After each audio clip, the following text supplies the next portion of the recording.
जब वो 10 साल का था तो उसके पापा एक्सीडेंट में मर गए। वकील ने उसे सिर्फ एक ही सवाल पूछा, क्या वो अपनी माँ के साथ रहना चाहता है या फिर क्या वो 200 मिलियन लेना चाहता है जो उसके पिता छोड़ गए थे। उसने अपनी पिछली जिंदगी में रोया था, चिल्लाया था, अपनी माँ के लिए गिड़गिड़ाया था। उसने सारी रकम ले ली और सीधे पड़ोसी से शादी कर ली। ओह माफ करना अंकल ग्रेग से। वो उनकी नजरों में अनचाहा बोझ बन गया, ऐसा बोझ कि वो उन्हें बर्दाश्त भी नहीं कर सकते थे। अंत में उसे काम करते करते मार डाला गया। वो अपने बेरहम जीवन को पीछे मुड़कर देखता है तो वो सोचता है कि वो बहुत बड़ा बेवकूफ था, पूरा का पूरा गधा ही था। पर इस बार फिर से नियति ने उसे एक और मौका दिया है। वही चौराहा एक और बार उसके सामने खड़ा है। उसके सामने खड़ी औरत बहुत ज्यादा सिसक रही है और उसकी आंखों से सिर्फ और सिर्फ पानी गिर रहा है। हावर्ड तुम क्यों चले गए, हम और डैनियल कैसे रहेंगे। वो बहुत विलाप कर रही होती जब तक उसकी बॉडी तब तक ढह नहीं जाए। पिछले जन्म में वही नाटक उसे मूर्ख बना गया था। उसे सच में लगा था कि उसकी माँ पूरी तरीके से टूट गई है, इसलिए वो उसके पैरों में लिपट गया था और उससे रोते हुए भीख मांग रहा था रुकने के लिए। फिर क्या हुआ, उसने वो सारे मुआवजे ले लिए थे जो उसके पिता के जान की कीमत पर मिले थे और 3 महीने भी नहीं बीते थे कि उसने खुशी खुशी दूसरी शादी कर ली। उसने ग्रेग वोंग से शादी की जिसे वो अपना ख्याल रखने वाला कहती थी। उसके पिता की राख भी ठंडी नहीं हुई थी और वो आदमी उसके घर में रहने आ गया था और वो वहीं पे सोने लगा था जहाँ पर उसके पिता सोते थे और वो उनकी आंखों का कांटा बन चुका था जो उनकी जिंदगी में कोई काम का नहीं था। ग्रेग का एक बेटा था जो उससे 2 साल बड़ा था, जो उससे हमेशा गुस्से से देखता था। उस सौतेले बेटे की नजरों में अच्छा दिखने के लिए उसकी माँ लिंडा उसे मारती थी या फिर उस पर फालतू में चिल्लाती थी बिना किसी दया के। उसके पिता की दौलत उन लोगों के लिए ऐश का आराम बन गई थी और उससे उसके सौतेले भाई का ऐश और दिखावा हुआ और वो अपनी फीस भरने के लिए कूड़े में से कचड़े बीनता था। हाई स्कूल भी पूरा नहीं हुआ कि उसे घर से निकाल दिया गया और काम पर भेज दिया गया और बड़े शान से कहा गया था कि लड़के को आत्मनिर्भरता जल्दी सीखनी चाहिए। उसने 10 सालों तक इधर उधर ईंटें धोई और आखिरकार उसका शरीर जवाब दे दिया और वो गर्म लोहे के छड़ पर जाकर गिर गया। लेकिन अब वो फिर से रिबॉर्न हुआ। लिंडा अपनी बाहों से उसे चारों तरफ से घेर ली और बोली, माँ तुम्हारे साथ हमेशा रहेगी बेटा। उसका चेहरा आंख के आंसू और नाक के पानी से पूरा लथपथ था, लेकिन उसकी आंख की गहराई में कुछ तो छुपा था, शायद ही कोई देख पाता। बेचैनी, लालच। इस बार वो वैसे नहीं रोया जैसे पिछली बार रोया था, बस चुपचाप ठंडे दिल से उसका नाटक देखते रहा। तभी उसके पिता के सबसे अच्छे दोस्त आए जो कि एक वकील भी थे, अंकल वॉल्टर, और उन्होंने एक लंबी सांस ली और उसके कंधे पर हाथ रखा। फिर उसके बाद उन्होंने अपने ब्रीफकेस से एक सर्टिफिकेट निकाला। लिंडा, डैनियल, ये हार्वर्ड की वसीयत है जो वो छोड़ के गए हैं। उन्होंने हर बात का ध्यान रखा था। अंकल वॉल्टर की आवाज में थोड़ा सा भारीपन था। उनके नाम पे 20 करोड़ डॉलर की संपत्ति है जो कि लीगली है। अब तुम लोगों के पास सिर्फ 2 ऑप्शंस हैं। पहला, डैमियन तुम्हारे साथ रहेगा, मुआवजे और बाल सहायता के रूप में पैसा तुम्हारी निगरानी में रहेगा जब तक डैमियन बालिग ना हो जाए। यह सुनते लिंडा की आंखें चौड़ी हो गई। उसकी नजरें वसीयत पर जम गई जैसे कोई बाज अपने शिकार पर नजर गड़ाए हो। दूसरा, अगर डैमियन मेरे साथ रहने का फैसला करे तो पैसा मेरी निगरानी में ट्रस्ट फंड में जाएगा। डैमियन ही उसका एकमात्र मालिक रहेगा और लिंडा तुम्हें कुछ नहीं मिलेगा। सब कुछ शांत हो गया था और सभी की नजरें उसी पे गड़ गई थी, एक 10 साल के बच्चे पर। लिंडा का शरीर पूरी तरीके से अकड़ गया था। उसकी नजरें देखकर ऐसा लग रहा था कि वो वॉल्टर को बोलना चाहती हो, तुम्हारी हिम्मत कैसे हुई ऐसे ऑप्शंस रखने की। उसने जोर से उसे सीने से लगा दिया और बोलती है, वॉल्टर तुम ऐसा कैसे कह सकते हो कि मैं अपने बच्चे को छोड़ दूं? डैनियल मेरी पूरी जिंदगी है। और वो चिल्लाती और चिल्लाते चिल्लाते उसकी बाह को उसने जोर से चींटी काटी। उसने उसके कान में जहर घोला और धीमी और क्रूर आवाज में बोला, डैमियन तूने अगर कुछ भी गलत शब्द बोला तो मैं तुझे मार डालूंगी। तू मेरा बेटा है और तेरा पैसा मेरा पैसा। पिछले जन्म में वो उससे डर जाता था। उसका माँ तेरे बिना जी नहीं सकती,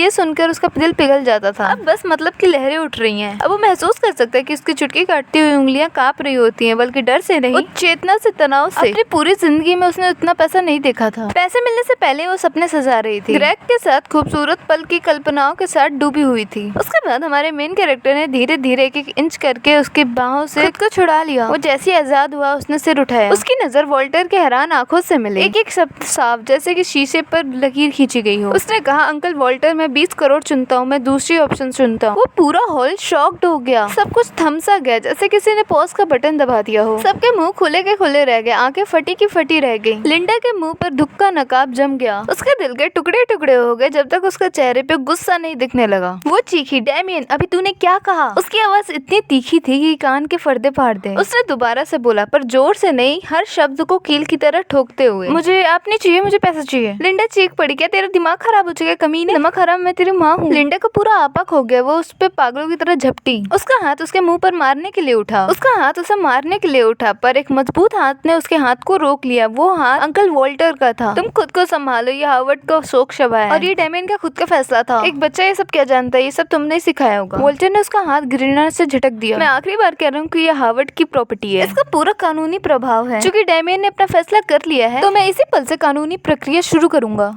इस पल से तुम उसकी कानूनी अभिभावक नहीं हो। लिंडा शन हो गई। उसने हमारे मेन कैरेक्टर को घूरा और उसकी आंखों में बहुत गुस्सा था, जैसे वो अपने किसी जाने दुश्मन को देख रही हो। शायद वो ये नहीं समझ पा रही होगी कि उसका डरपोक और आज्ञाकारी बेटा अचानक इतना रूड और अजनबी कैसे बन गया। वो अंकल वॉल्टर के पास चला गया और उनका कोट खींचा। क्या पापा को ये सब पहले से पता था? उसके अंकल शॉक्ड हो गए। वो झुके और उसकी आंखों में झांका। एक लंबी चुप्पी के बाद उन्होंने दुख से अपना सर हिलाया। तुम्हारे पिता बहुत समझदार इंसान थे, वो तुमसे बेहद प्यार करते थे। इतना सुनते उसकी आंखें लाल हो गई। हाँ, मेरे पिता कितने तेज थे। भला वो लिंडा की हरकतें कैसी न देखते, लेकिन वो चाहते थे कि उसे पूरा एक परिवार मिले, इसलिए वो कुछ नहीं कहते थे। तब उन्हें एक छुपी हुई बीमारी का पता चला और उनके पास जब कम टाइम बचा था, तब जाकर उन्होंने उसके लिए भागने का रास्ता बनाया। पिछले जन्म में वो कितना बड़ा मूर्ख था, अपने ही हाथों से अपने पिता का आखिरी गिफ्ट बर्बाद कर दिया। इस बार वो गलती नहीं करेगा। इस बार उसने 20 करोड़ डॉलर चुने। आखिरकार रिश्तेदार लिंडा को घसीटते हुए ले गए। जाते जाते उसकी आंखों में जो नफरत थी उसके लिए, वो उसे ट्रॉमा दे गई, पर उसे जरा भी परवाह नहीं थी, रत्ती भर भी नहीं। जिस पल उसने फैसला किया था उसी पल उसका रिश्ता टूट गया था। अब बचा था तो सिर्फ नफरत। वॉल्टर अब उसके नए अभिभावक बन गए। वो बहुत ईमानदार और बहुत भरोसेमंद इंसान थे। पिता के अंतिम संस्कार के बाद वो उसे उसके घर ले गए। उन्होंने उसे एक बहुत बड़ी इन्वेस्टमेंट लिस्ट दिखाई। इसमें वो सारी परियोजनाएं थी जिसमें उसके पिता ने और उसके दोस्त ने मिलकर ये बनाई। वो सबसे पीछे वाले पन्ने के पास जाता है और बोलता है कि अंकल जितना कुछ है सब बेच दो। वॉल्टर चौंक जाता है और बोलते हैं नहीं नहीं, ये तुम्हारे पिता के ब्लू चिप स्टॉक से इसे कैसे बेच सकते हैं। उसने अपना सिर हिलाया और बोला। उसने अपना हाथ उठाया और कुछ अनजान कंपनियों में हाथ रख दिया। ये कैसी कंपनी है? मैंने तो आज तक इनका नाम तक नहीं सुना। डैमियन, ये बिजनेस है, ये कोई खेल नहीं है। अंकल वॉल्टर, क्या आप मेरे पिता पे भरोसा करते हैं? वो एक पल के लिए रुके और सिर हिलाया। हाँ बिल्कुल करता हूँ। एक बार मेरे पे भी करके देखिए, पापा ने मुझे सपने में बताया था। ये सबसे बेकार बहाना था जो मैं उस वक्त सोच सकता था। वॉल्टर ने उसकी आंखों में झांका, जो आंखें 10 साल के बच्चे के लिए बहुत शांत थी। किसी अजीब वजह से उन्होंने सारी समझदारी को किसी ताक पर रखते हुए उन्होंने सिर हिला दिया। जो बात उन्हें नहीं पता थी वो ये थी कि वो आगे चल के वो जितनी भी कंपनियां थी वो बहुत ज्यादा ग्रो करती हैं। वे धरती के सबसे विशाल व्यापारिक साम्राज्य बन जाएंगे और वो उनके पीछे सबसे रहस्यमयी हिस्सेदार रहेगा। सब कुछ तय हो जाने के बाद उसने आखिरकार चैन की सांस ली। उसने खुद के लिए एक नया टारगेट फिक्स किया, आराम से जीना। हाँ, आराम से जीना, क्योंकि वो पिछली जिंदगी में काम करते करते मर गया था। उसने वॉल्टर से बहुत अच्छा स्कूल ढूंढवाया, पढ़ाई के लिए नहीं, बस इसीलिए कि माहौल अच्छा था और कैफेटेरिया का खाना बहुत मस्त था। और उसने जिम जाना शुरू किया है, बस इसलिए नहीं कि लोग उसे दिखे। वो अपनी बहुत अच्छी फिजिक बनाना चाहता था कि उसमें कपड़े अच्छे लगे। उसने चीन के महान 8 व्यंजनों का अध्ययन किया। उसने शराब बनाना शुरू किया, शेफ के लिए नहीं, उसने खुद को संतुष्ट करने के लिए बनाया। वो सारा झंझटी मामला वॉल्टर को दे देता और वॉल्टर के साथ बनाई एक पेशेवर टीम पर। उस टीम का मैनेजर था मार्कस, जिसे उसने 3 गुनी तनख्वाह देकर उसे खरीदा था। हमारे मेन कैरेक्टर के पास सिर्फ एक ही नियम था, कोई उसे परेशान न करे। अपनी प्रॉब्लम्स खुद सॉल्व करो, अगर सॉल्व नहीं हो रही है तो उसे छोड़ दो। उस वक्त मार्कस ने उसे ऐसे देखा था जैसे कि वो गांव का कोई मूर्ख वारिस हो जो बस पैसे उड़ा रहा है, पर उसने उसके पूरे आदेश अच्छे से माने। फिर उसकी जिंदगी कुछ यूं हो गई। बॉस, स्टैंगलो स्टेक का शेयर फिर से 3 गुना हो गया। हमने 5 अरब कमाए। ठीक है, मुझे परेशान मत करो, मैं रेसिपी पढ़ रहा हूँ। बॉस, काइल्ड्रो होल्डिंग फिर से सार्वजनिक होने वाली है। हमारे मूल शेयर्स 1 खरब तोड़ने का अनुमान है।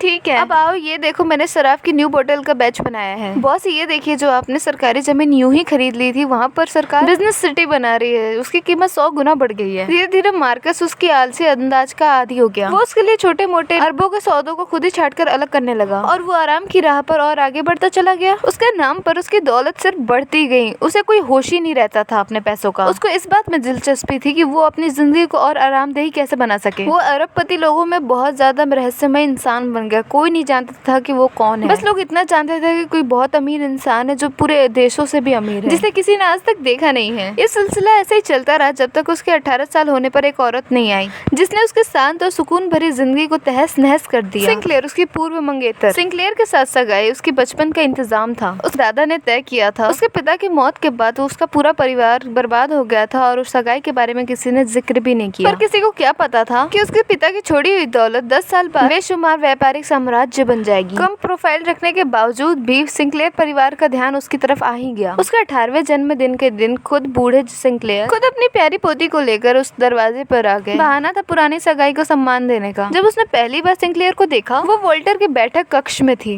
उसने सिले सिलाए व्हाइट ड्रेस पहनी थी। उसके लंबे बाल, उसका बाल एक भी जगह इधर उधर नहीं था। उसका मेकअप एकदम हल्का और एकदम सटीक था। वो सुंदर जरूर थी पर एक हिमखंड की तरह थी। उसके अंदर से एक ऐसी ठंडक निकलती थी जैसे कि वो कहना चाह रही हूँ कि दूर रहो। वो एक बहुत स्ट्रॉन्ग लेडी लग रही थी। परिवार की वारिस के लिए तराशी गई। तर्कशील, मजबूत, शांत। अफवाह थी कि उसने 20 साल की उम्र में दोहरी डॉक्टरेट कर ली थी और 22 की उम्र में फैमिली बिजनेस संभाल लिया। तरीके इतने कठोर कि पुराने से पुराने बिजनेसमैन भी उससे डरते थे। उसकी दुनिया में करियर था, मुनाफा था और आंकड़े थे। भावनाएं उसके नजर में सबसे बेकार कमजोरी थी। डेमियन है ना, वो उसके सामने टांगे क्रॉस करके बैठ गई।